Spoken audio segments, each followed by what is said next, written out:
Bum bum bum bum bum bum bum bum bum bum bum bum. The Peter Dislike Show. Bum bum bum bum bum bum bum. Getting ready for Yom Kippur, and this will be my third time observing it with a dry fast. I'm not Jewish, but I work with a lot of people who observe Yom Kippur, and it's good to network with people every time I do this.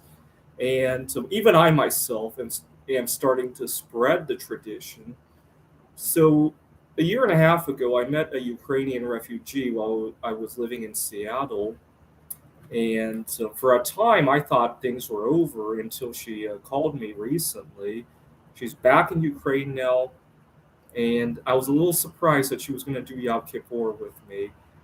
They are 8 or 9 hour difference, but we'll still have a good overlap where we'll share our experiences with each other. And who knows, maybe I'll do it for 30 some hours so I could do it with her as well. I have a tendency to extend fast a little bit longer than I had originally planned. And so I might do that. Although a dry fast for 30 some hours might be pushing it. But you know what? It's a good experience. It always makes me appreciate things more.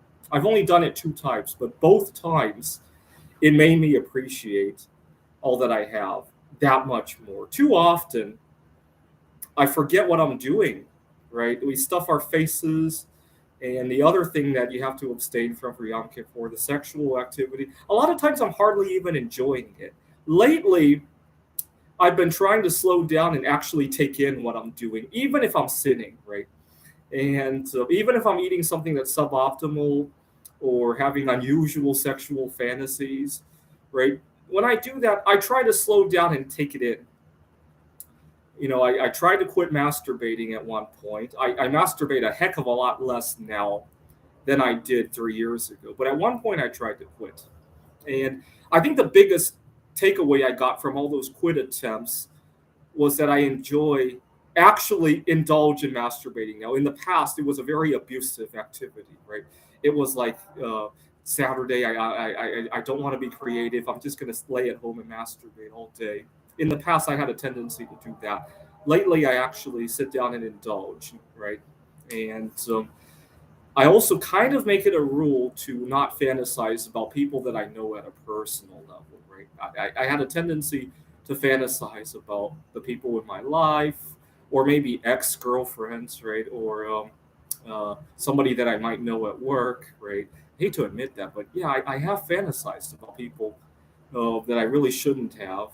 Uh, and I used to fantasize about Polish Idol Evelina Falenta, second place winner of Polish Idol season one. It's kind of interesting why I fantasized about her.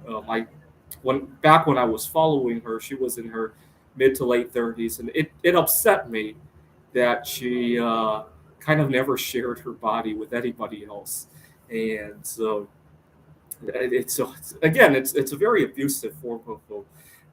I never really stopped and indulged in it. It was just doing it like without much thought. But then I got to know her much more personally, and I felt really badly about because I would be talking to her one day, like she was helping out in Ukraine, or I would give her suggestions on songs she would write, and then the next moment I would have fantasies about her that I would definitely not want to share with her. It just felt odd, and so I quit fantasizing about her. I fantasize about all sorts of other people, but not her anymore. I'll sometimes fantasize about one of her opponents on Polish Idol, and also, of course, their great aunt, right? Sometimes I fantasize about her as well, and but not people that I personally know now, because it really affects how I handle my personal life with somebody. If I'm fantasizing about them as soon as they're not within eyesight, right? It really helps to not do that. But again, Yom Kippur, I stopped doing that for 24 hours. When I go back to it, I appreciate it that much more. It doesn't become that background activity. I wish here in America we weren't so divided about religion, right? If we could all fast from time to time, even it doesn't have to be the same day. The whole point of Yom Kippur is to appreciate, right, what you have when you go back to it, right? But too many Americans eat unconsciously. They organize their sexual lives unconsciously, right? Whether it be with themselves or with somebody else. I don't need to tell you guys how most marriages don't survive, right? I think 60% of us get divorced nowadays.